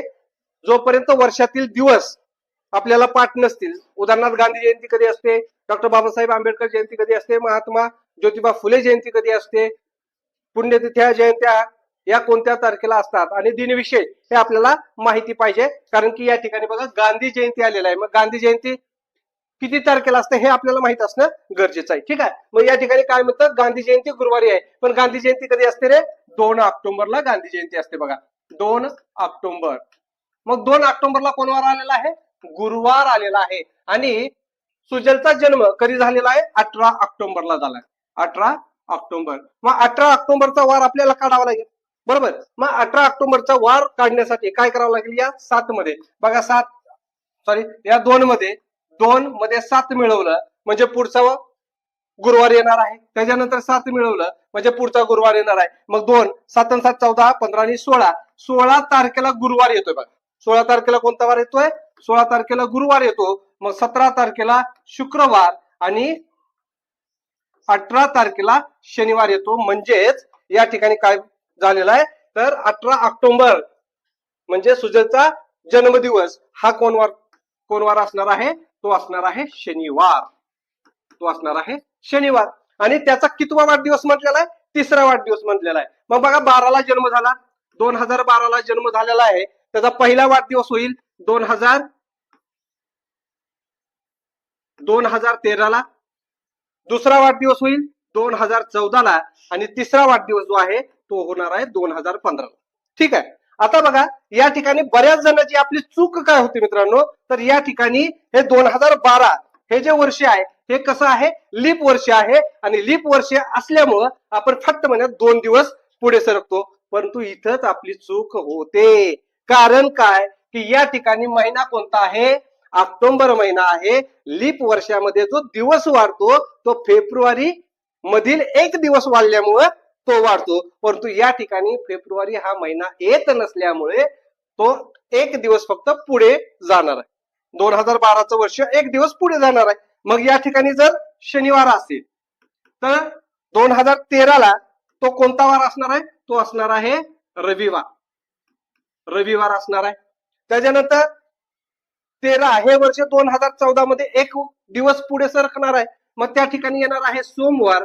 आणि 14 हे वर्ष एक दिवस पुढे सरकणार आहे. मग या ठिकाणी येणार आहे मंगळवार. काय येणार आहे मंगळवार. म्हणजे सुजलचा तिसरा वाढदिवस जो आहे तो कोणत्या वारी येणार आहे मंगळवारी येणार आहे. आणि हा पर्याय कुठे आहे पर्याय क्रमांक 2 आहे. आता याच्या ठिकाणी काय लक्षात घ्यायचं की लीप वर्षामध्ये 2 दिवस पुढील वर्षामध्ये काय होतं 2 दिवस पुढे सरकतं बरोबर. आणि साधारण वर्षामध्ये एक दिवस पुढे सरकत असत बरोबर. पण जर फेब्रुवारी महिन्याच्या पुढे जर तारीख असेल तर एकच दिवस पुढे सरकणार आहे. हे एक गोष्ट लक्षात ठेवा. ठीक आहे त्याच्यानंतर पुढचं काय आहे तर बघा काय आहे 1 रिम कागद भागिले 1 डझन कागद गुणिले पाव डझन कागद बरोबर किती. आता या ठिकाणी महत्वाची गोष्ट लक्षात ठेवायची की 1 रिम म्हणजे किती, 1 ग्रोस म्हणजे किती कागद, 1 डझन म्हणजे किती कागद आणि 1 दस्ता म्हणजे किती कागद हे आपल्याला सर्व माहित पाहिजे बरोबर. आता मला सांगा 1 रिम कागद म्हणजे किती असतात बघा 1 रिम कागद 1 रिम बरोबर 480 कागद असतात. त्याच्यानंतर 1 डझन आहे बघा 1 डझन 1 डझन म्हणजे किती कागद आले रे तर 12 कागद आले.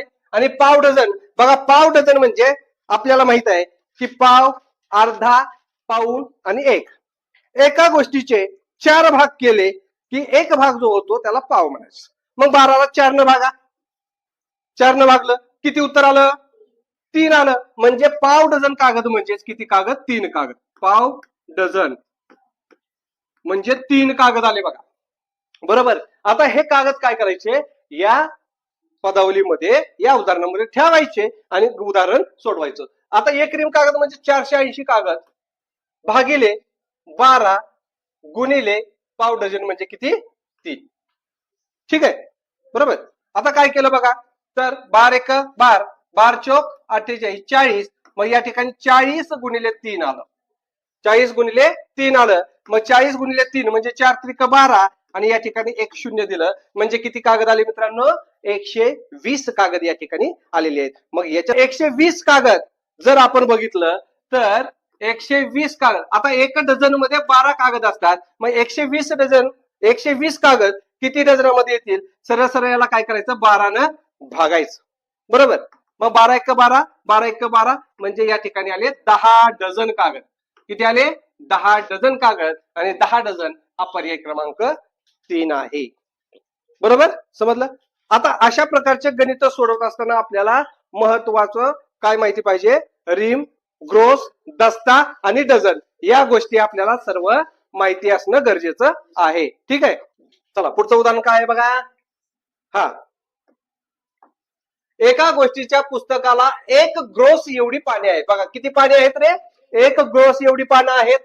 तर 10 पुस्तकं तयार करण्यासाठी एकूण किती पाने लागतील. आता एक ग्रोस आपण या ठिकाणी बघितलं की एक डझन म्हणजे 12 कागद, एक दस्ता म्हणजे 24 कागद, त्याच्यानंतर एक ग्रोस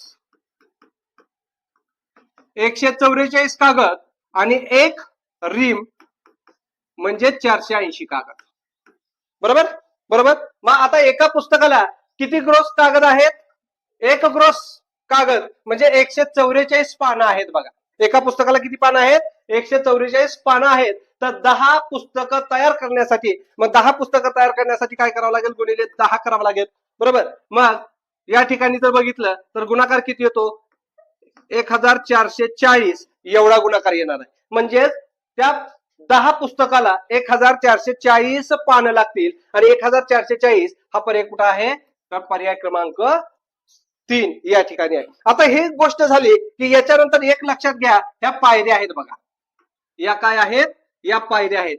ही सर्वात छोटी पायरी आहे. ही छोटी पायरी जी आहे याला काय म्हणायचं, याला म्हणायचं डझन. डझन याच्यापेक्षा वरची पायरी ती असते दस्ता, त्याच्यापेक्षा वरची पायरी जी आहे तो असतो ग्रोस आणि त्याच्यापेक्षा वरची पायरी आहे ती असते रिम. मग याच्यामध्ये 12 कागद, याच्यामध्ये 24 कागद, 12 दोन्ही 24 लक्षात ठेवायचं, 12 दोन्ही 24. त्यानंतर 12चा वर्ग लक्षात ठेवायचं, तो असतो 144.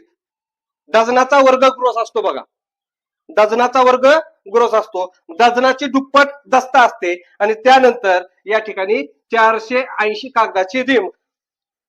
हा जो चढता उतार आहे, चढता क्रम आहे, हा आपल्याला काय करायचा लक्षात ठेवायचा. ठीक आहे, याच्यानंतर पुढचं काय आहे, काय आहे उदाहरण बघा. रमेश,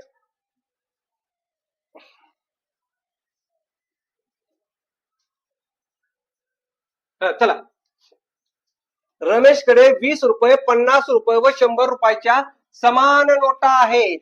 त्यातील 50 रुपयाच्या नोटाची एकूण रक्कम 900 रुपये आहे, तर 100 रुपयाच्या नोटाची एकूण रक्कम किती असावी, असा प्रश्न आहे.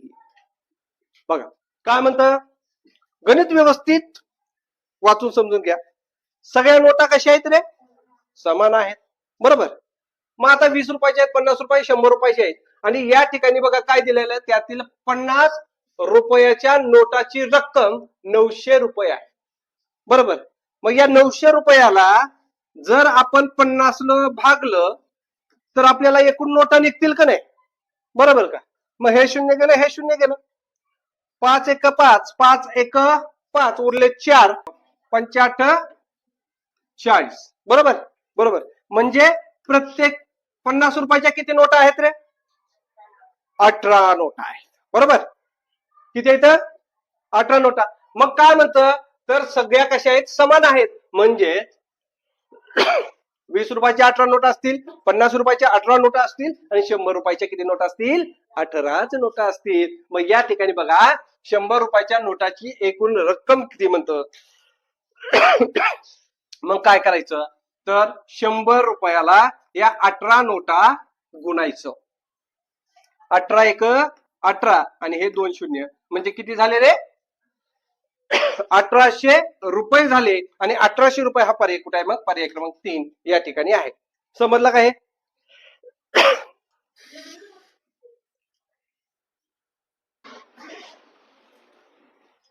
बघा, सहलीसाठी 45 विद्यार्थ्यांनी प्रत्येकी 350 रुपये जमा केले होते. तर त्यामध्ये 500 रुपयाच्या 31 नोटा व उरलेल्या 10 रुपयाच्या होत्या. यात 10 रुपयाच्या एकूण किती नोटा आहेत? आता बघा, 45 विद्यार्थ्यांनी 350 रुपये प्रमाणे एकूण रक्कम किती होते ते आपल्याला काढावं लागेल. मग या ठिकाणी बघा,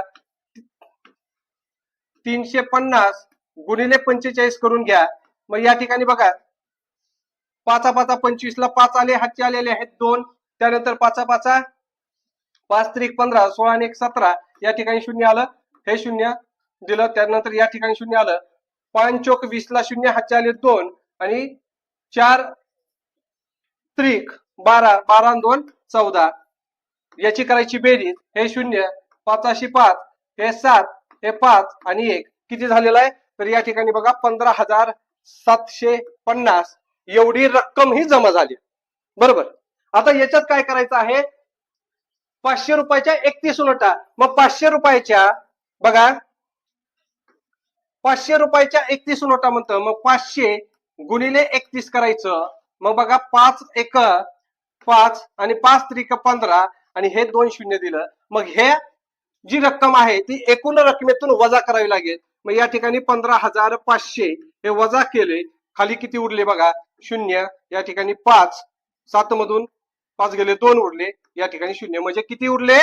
250 रुपये उरलेले आहेत. आणि याच्यामध्ये 10च्या नोटा म्हणतं. मग या 250 ला काय करायचं? तर या 250 ला 10 न भागायचं. मग हे शून्य गेले, हे शून्य गेले, खाली किती उरले?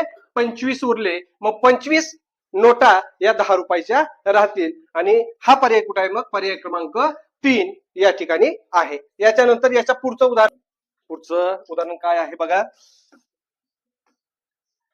15 मीटर असं का होईल? दुसरे पुढेच येईल. हा, 15 मीटर लांबी व 12 मीटर रुंदी असलेल्या सभागृहामध्ये एका बाजूस 3 मीटर लांब व 2 मीटर रुंदीचे व्यासपीठ तयार केलं. तर त्या व्यासपीठ सोडून उरलेल्या सभागृहाचे क्षेत्रफळ किती? बघा, आता या ठिकाणी हे एक सभागृह आहे, हे एक सभागृह अशा प्रकारचं आहे. आणि या सभागृहामध्ये काय केलेलं आहे? तर 3 मीटर लांब.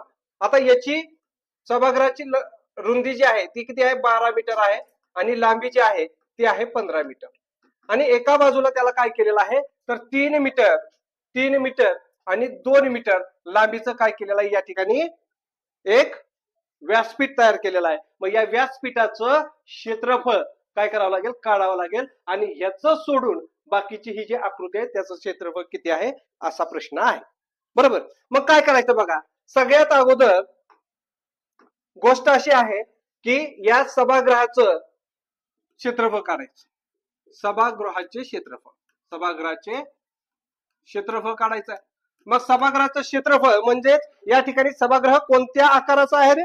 आयताच्या आकाराचा आहे. मग आयताचं क्षेत्रफळ बरोबर लांबी गुणिले रुंदी असतं बघा, लांबी गुणिले रुंदी. मग या ठिकाणी बघा, लांबी किती आहे याची? 15 मीटर आहे आणि रुंदी आहे 12 मीटर. यांचा गुणाकार केला, 15 दोन्ही 30 ला शून्य, हातचे आले 3, 15 1 15 आणि 3 18 म्हणजे 180 चौरस मीटर एवढं या सभागृहाचं क्षेत्रफळ झालेलं आहे. मग आता काय करायचं? तर या ठिकाणचा जो व्यासपीठ आहे, या व्यासपीठ याचं जर माप बघितलं ते सुद्धा कसं आहे? इथं 3 आहे, इथं 2 आहे, म्हणजे ते सुद्धा आयताकृती आहे. मग व्यासपीठाचे क्षेत्रफळ बरोबर करून घ्यायचं. मग बरोबर केल्यानंतर काय होतं? तर लांबी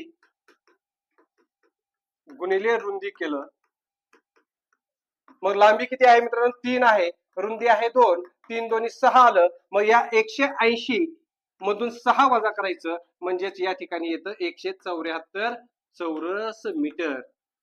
म्हणजे हा राहिलेला जो भाग आहे या सर्व भागाचं क्षेत्रफळ हे किती असणार आहे?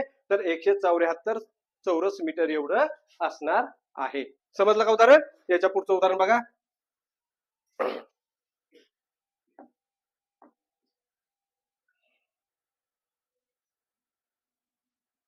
बघा, प्रति चौरस मीटर 500 रुपये एका आयताकृती भूखंडाची किंमत 2,50,000 रुपये आहे.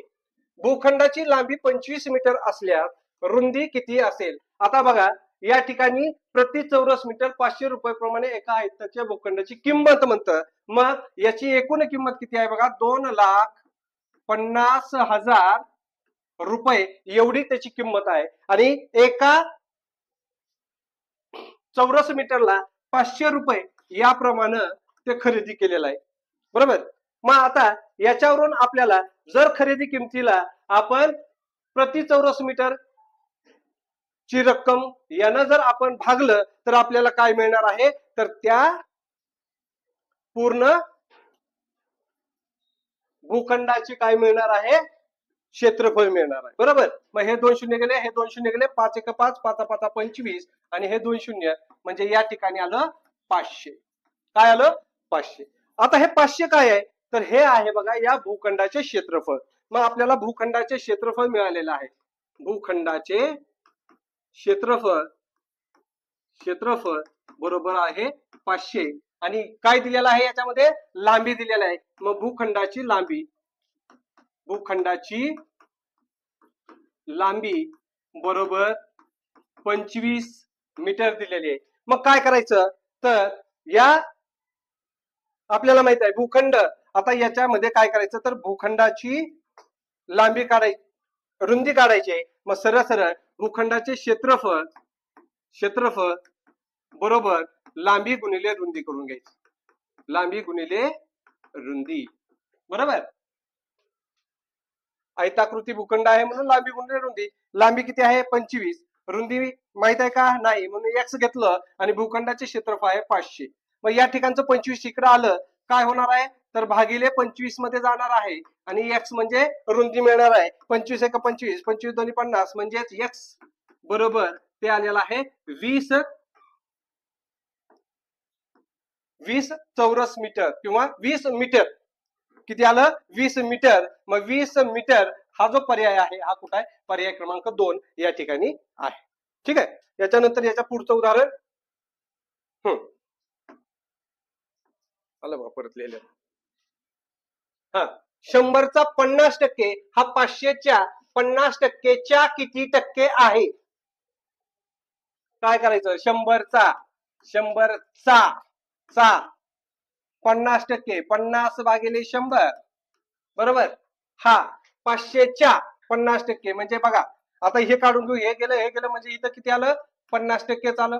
बरोबर. आता 500च्या 50% म्हणजे 50 भागिले 100 केलं. मग या ठिकाणी हे 2 शून्य गेले, हे 2 शून्य गेले, 5 5 25 आलं 250. ठीक आहे. 500च्या 50%च्या किती आहे, मग 500चा 50% किती आलं बघा, ते आलेलं आहे 250 आलं. आणि 250च्या किती टक्के आहे म्हणतं, मग 250च्या किती टक्के म्हणजे किती होतं, 50. बरोबर. 250चा किती टक्के, 50 हा 250च्या. मग आता किती टक्के म्हणजे x भागिले 100 आलं आणि गुणिले किती आलं, बरोबर किती आलं, 50 आलं. ठीक आहे. मग आता काय केलं, हे शून्य गेलं, हे शून्य गेलं. बरोबर. मग आता इथं x ची किंमत काढायची म्हणून x यात एका बाजूला ठेवलं. बरोबर. हे 50 जशास तसं भागाकारातलं गुणाकारामध्ये 10 आणि खाली या ठिकाणी 25. मग 25 एक 25, 25 दोन्ही 50, 2 गुणिले 10 बरोबर किती आलं बघा, 20 आलं. मग x बरोबर किती आलं, 20 आलेलं आहे. आणि 20% हा पर्याय कुठं आहे, तर पर्याय क्रमांक 4 या ठिकाणी आहे. ठीक आहे. समजलं का?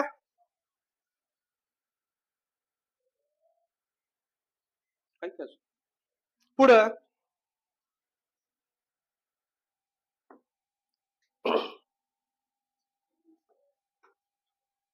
बघा काय आहे, हमीदने एक मोटरसायकल 25,000 रुपयाला घेतली. तिला दुरुस्त करण्यासाठी 500 रुपये खर्च केला. हमीदला 2000 रुपये नफा कमवायचा असेल तर त्याने ती गाडी किती रुपयाला विकावी. आता आता या ठिकाणी हमीदने गाडी खरेदी केली बघा. हमीदने गाडी खरेदी केली किंवा खरेदी किंमत किती आहे. खरेदी आहे बघा 25,000. हे आहे 25,000 आणि तिला दुरुस्ती ती आहे 500 रुपये. बरोबर. आता एखादी वस्तू खरेदी केल्यानंतर ती वस्तू वाहतुकीसाठी जेवढा खर्च लागला, दुरुस्तीसाठी जेवढा खर्च लागला, ही सर्व रक्कम खरेदी किमतीमध्ये पकडायची असते. ठीक आहे. मग या ठिकाणी बघा 25,000 आणि 500 म्हणून होतात 25,500 ही झाली त्याची टोटल किंमत. बरोबर. आणि त्याला काय करायचं आहे. 2,000 रुपये नफा कमवायचा आहे म्हणजे जी खरेदी केलेली आहे त्याच्यापेक्षा 2,000 रुपये जास्तनं विकायची आहे. मग जास्तनं विकायची मग काय करावं लागेल तर याच्यामध्ये परत 2,000 रुपये मिळवावे लागणार आहेत. मग 2,000 रुपये मिळवले 0शी 0 0 आणि 0 5शी 5 5 आणि 2 7 आणि या ठिकाणी 2 म्हणजे 27,500 रुपयाला ती वस्तू काय करावी लागेल. ती गाडी काय करावी लागेल विकावी लागणार आहे. म्हणजे 27,500 रुपये ही त्याची काय होणार आहे विक्री होणार आहे. मग विक्री किंमत मग या ठिकाणी 27,500 हा पर्याय कुठे आहे. पर्याय क्रमांक 4 या ठिकाणी आहे बघा.